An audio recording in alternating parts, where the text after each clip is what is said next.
నమస్తే అన్న అందరికీ నమస్కారం. కువైట్లోని కువైటీ పౌరులను మరియు ప్రవాసులను కువైట్ అగ్నిమాపక శాఖ హెచ్చరించింది.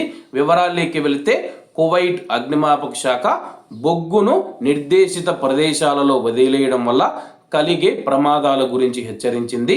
ఎందుకంటే ఇది ప్రాణాలకు ముప్పు కలిగిస్తుంది మరియు ఇది ఉత్పత్తి చేసే కార్బన్ మోనాక్సైడ్ వాయువు కారణంగా దీనిని సైలెంట్ కిల్లర్గా పిలుస్తారు. ముఖ్యంగా క్యాంపింగ్ సీజన్ మరియు తక్కువ ఉష్ణోగ్రతలు ఉన్న నేపథ్యంలో మనం చూసుకుంటే చాలామంది చలి ఎక్కువగా ఉందని చెప్పేసి కిటికీలు కానీ తలుపులు కానీ అన్నీ మూసివేసి ఈ యొక్క బొగ్గు కుంపట్లు అయితే పెట్టుకుంటూ ఉంటారన్నమాట. అలాగే కిటికీలు ఓపెన్లో ఉంటే ఎటువంటి ప్రమాదం ఉండదు, కానీ ఎందుకంటే లోపలి గాలి బయటికి వెళ్తుంది, బయట గాలి లోపలికి వస్తుంది కాబట్టి ఎటువంటి ఇబ్బంది ఉండదు. మొత్తం రూమ్ అంతా క్లోజ్ చేసేసి ఎవరైతే బొగ్గు కుంపట్లు పెట్టుకుంటూ ఉన్నారో ఆ యొక్క బొగ్గు కుంపట్ల నుంచి మనం చూసుకుంటే కానీ కార్బన్ మోనాక్సైడ్ అనే ప్రాణాంతకమైన వాయువు విడుదలవుతూ ఉంది. దీనికి రంగు ఉండదు, రుచి ఉండదు, వాసన ఉండదు. దానిని గాలి ద్వారా మనం పీల్చడం వల్ల సైలెంట్ కిల్లర్గా అయితే సైలెంట్గా అయితే మనల్ని చంపేస్తుంది. కాబట్టి అందరూ జాగ్రత్తగా ఉండాలి.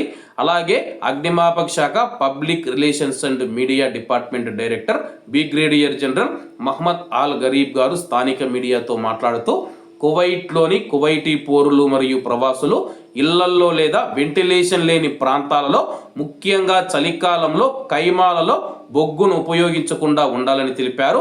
మంచి వెంటిలేషన్ యొక్క ప్రాముఖ్యతను మరియు కార్బన్ మోనాక్సైడ్ విషప్రయోగ ప్రమాదాన్ని తగ్గించడానికి భద్రతా చర్యలు ఉపయోగించాలని ఆయన నొక్కి చెప్పారు. ఇది కనిపించని మరియు వాసన లేనిది, ఇది సైలెంట్ కిల్లర్గా మారుతుందని చెప్పేసి మొదటగా మనం చూసుకుంటే కానీ తలనొప్పి, వికారం మరియు శ్వాస ఆడకపోవడం వంటి లక్షణాలు ఉంటాయని తెలపడం జరిగింది. బొగ్గు వినియోగానికి సంబంధించిన ప్రమాదాలను నివారించడానికి మరియు ప్రతి ఒక్కరి భద్రతను నిర్ధారించడానికి కువైట్ ఫైర్ ఫోర్సు తన యొక్క ప్రజల కోసం అవగాహన ప్రచారాలను కొనసాగిస్తూ ఉందని, దానికి కట్టుబడి ఉంటుందని చెప్పి ఆయన ధృవీకరించారు. ప్రస్తుతం ఎవరికైనా సరే కానీ తలనొప్పి ఎక్కువగా ఉండడం, వికారం ఉండడం మరియు అలాగే ఎవరికైనా ఊపిరి ఆడకుండా ఉంటే కానీ వెంటనే వాళ్ళు డాక్టర్లను సంప్రదించాలని చెప్పేసి, ఎందుకంటే కానీ ఈ బొగ్గు కుంపట్ల వల్ల తలనొప్పి రావడం, వికారంగా ఉండడం, అలాగే కడుపులో తిప్పడం, అలాగే శ్వాస ఆడకపోవడం వంటివి ప్రధానమైన లక్షణాలని చెప్పేసి వైద్య నిపుణులు కూడా తెలుపుతూ ఉన్నారు. కాబట్టి అందరూ జాగ్రత్తగా ఉండాలని కోరుకుంటూ అందరూ బాగుండాలి, అందులో మనం ఉండాలి. అందరికీ నమస్తే అన్న, జై హింద్.